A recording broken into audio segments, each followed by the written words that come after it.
So hello everybody, आप सभी लोगों का फिर से एक और बार स्वागत है आज के एक नए वीडियो में। तो आज के इस वीडियो में हम बात करने वाले हैं हमारे इंडियन आर्मी में जो ऑफिसर्स होते हैं उनका रैंक और उनके रैंक के अकॉर्डिंगली उनको कौन सा बैच दिया जाता है।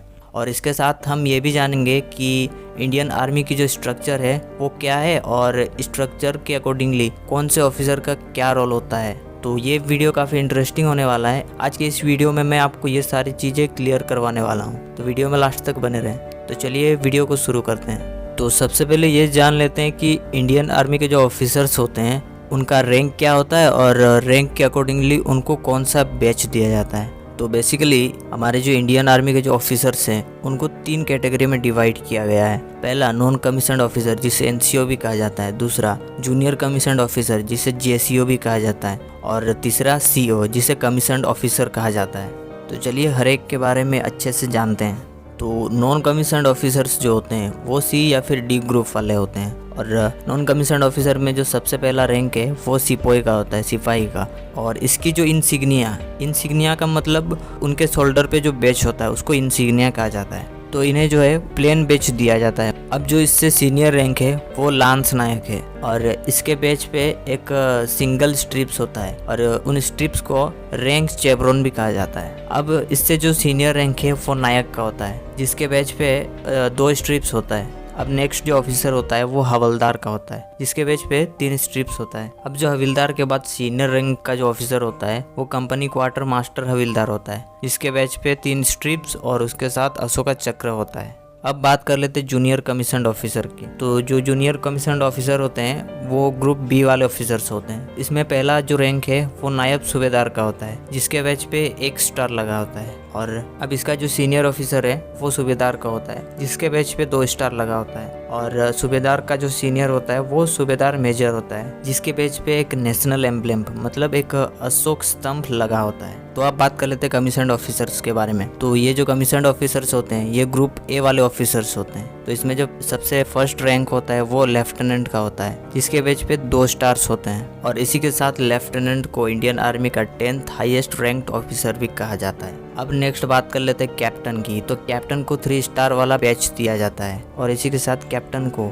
9th हाईएस्ट रैंक्ड ऑफिसर भी कहा जाता है। अब बात करते हैं मेजर की। तो मेजर के बैच पे एक नेशनल एम्ब्लेम मतलब एक अशोक स्तंभ होता है और इसी के साथ मेजर को 8th हाईएस्ट रैंक्ड ऑफिसर भी कहा जाता है। अब जो मेजर का सीनियर ऑफिसर होता है वो लेफ्टिनेंट कर्नल होता है और जो लेफ्टिनेंट कर्नल के बैच पे 1 स्टार और उसके साथ एक अशोक स्तंभ होता है और इसी के साथ लेफ्टिनेंट कर्नल को 7th हाईएस्ट रैंक्ड ऑफिसर भी कहा जाता है। तो अब बात करते हैं कर्नल की। तो कर्नल के बैच पे 2 स्टार और इसके साथ एक अशोक स्तंभ भी लगा होता है और इसी के साथ कर्नल को 6th हाईएस्ट रैंक्ड ऑफिसर भी कहा जाता है। अब बात कर लेते हैं ब्रिगाडियर की। तो ब्रिगाडियर के बैच पे 3 स्टार लगे होते हैं एक ट्राइंगल के आकार का और उसके साथ एक अशोक स्तंभ भी होता है और ब्रिगाडियर को 1 स्टार ऑफिसर भी कहा जाता है। इसी के साथ ब्रिगाडियर इंडियन आर्मी का 5th हाईएस्ट रैंक्ड ऑफिसर होता है। तो अब बात कर लेते हैं मेजर जनरल की। तो मेजर जनरल के पेज पे एक क्रॉस स्वॉर्ड का चिन्ह होता है और उसके साथ एक 5 पॉइंटेड स्टार होता है और मेजर जनरल को 2 स्टार ऑफिसर भी कहा जाता है। और इसी के साथ मेजर जनरल को इंडियन आर्मी का 4th हाईएस्ट रैंक्ड ऑफिसर माना जाता है। अब नेक्स्ट बात कर लेते हैं लेफ्टिनेंट जनरल की। तो लेफ्टिनेंट जनरल के पेज पे एक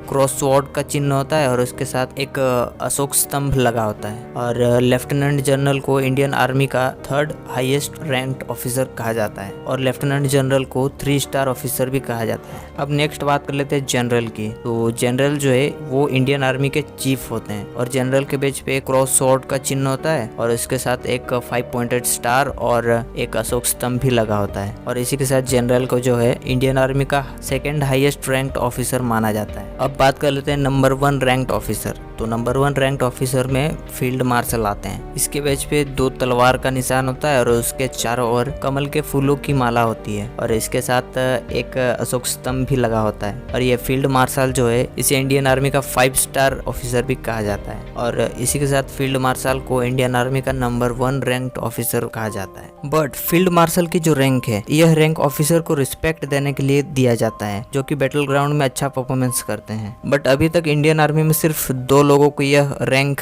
प्रदान किया गया है। पहला 1973 में सैम मानेकशॉ को और दूसरा 1986 में कोदांदर एम करियप्पा को। अभी जो है ये रैंक किसी को भी नहीं दिया जाता है। तो अभी तक हमने ये जाना कि ऑफिसर का जो रैंक और रैंक के अकॉर्डिंगली उनको कौन सा बैच दिया जाता है। चलिए अब बात कर लेते हैं हमारे इंडियन आर्मी की जो स्ट्रक्चर है वो क्या है। तो हमारे इंडियन आर्मी को आर्मी हेडक्वार्टर से कंट्रोल किया जाता है जो कि दिल्ली में सिचुएटेड है। वर्तमान के टाइम में हमारे इंडिया में 7 कमांड मौजूद है, जिसमें से 6 ऑपरेशनल कमांड है और 1 ट्रेनिंग कमांड। और हर एक कमांड को जो है वो जनरल रैंक के ऑफिसर के द्वारा कमांड किया जाता है। अब कमांड के अंडर में कॉर्प्स आता है जिसे लेफ्टिनेंट जनरल रैंक के ऑफिसर के द्वारा कमांड दिया जाता है। हर एक कमांड में 3 से 4 कॉर्प्स होते हैं और हर एक कॉर्प्स को जो है वो लेफ्टिनेंट जनरल रैंक के ऑफिसर के द्वारा कमांड दिया जाता है। और हर एक कॉर्प्स में 20 से 45 हजार ट्रूप्स मौजूद होते हैं। अब अगेन कॉर्प्स जो है वो 3 से 4 डिवीजन मिलके बना होता है और हर एक डिवीजन में 10 से 15 हजार ट्रूप्स होते हैं। और डिवीजन को जो है वो मेजर जनरल रैंक के ऑफिसर के द्वारा कमांड दिया जाता है। अब अगेन डिवीजन जो है वो 3 से 4 ब्रिगेड से मिलकर बना होता है और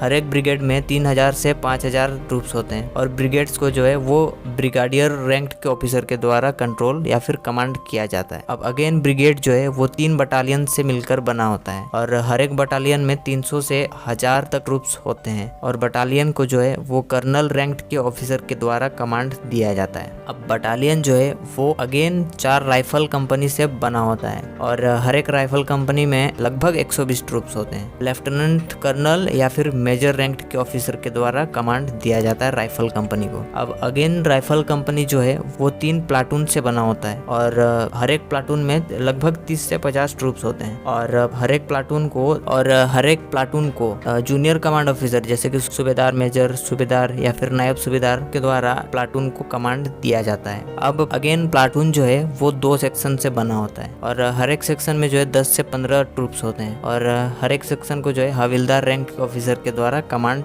दिया जाता है। तो अभी तक हमने जाना कि इंडियन आर्मी में रैंकिंग सिस्टम कैसा होता है और रैंक वाइज ऑफिसर्स को कौन कौन सा बैच दिया जाता है। और इसके साथ हमने ये भी जाना कि इंडियन आर्मी का स्ट्रक्चर क्या होता है और उस स्ट्रक्चर के अकॉर्डिंगली हर एक ऑफिसर का क्या रोल होता है। तो आई होप आप लोगों को इंडियन आर्मी का स्ट्रक्चर और इंडियन आर्मी का रैंकिंग सिस्टम क्लियर हो गया होगा। अगर आपको ये वीडियो अच्छा लगा तो वीडियो को लाइक करें और इसके साथ अगर आप हमारे चैनल पर नए हैं तो चैनल को सब्सक्राइब करें ऐसे ही इन्फॉर्मेटिव वीडियो का नोटिफिकेशन सबसे पहले पाने के लिए। और वीडियो को शेयर करें अपने दोस्तों के साथ ताकि उनको भी इंडियन आर्मी के स्ट्रक्चर और रैंकिंग सिस्टम के बारे में पता चले। तो ऐसे ही कमाल की इन्फॉर्मेशन के साथ मिलते हैं नेक्स्ट वीडियो में। तब तक के लिए जय हिंद।